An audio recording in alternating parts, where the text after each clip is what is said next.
Madam Speaker, I'd like to yield 2 minutes to the gentleman from Texas, Dr. Paul. The gentleman is recognized for 2 minutes. Gentlelady for yielding, and I ask unanimous consent to revise and extend my remarks. Without objection.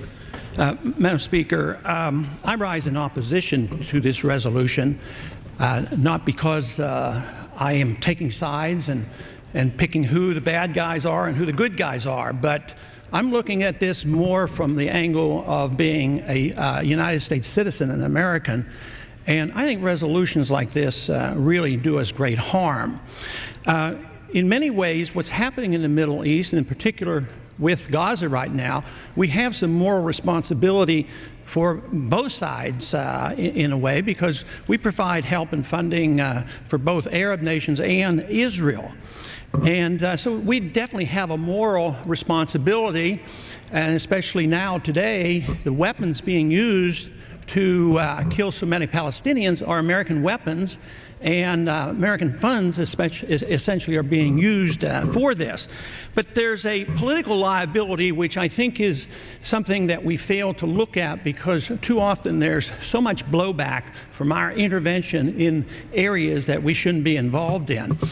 You know, Hamas, if you look at the history, you'll find out that Hamas was encouraged and really started by Israel, because they wanted Hamas to counteract Yasser Arafat. And you say, well, yeah, that was better then and served its purpose, but we didn't want Hamas to do this.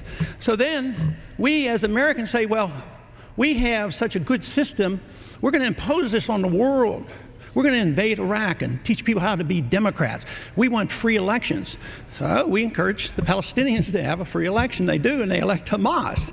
So we first indirectly and directly through Israel help establish Hamas. Then we have election. Then Hamas becomes dominant, so we have to kill them.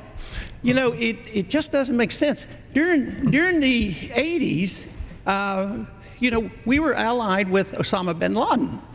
And we were contending with the Soviets. It was at that time our CIA thought it was good if we radicalized the Muslim world.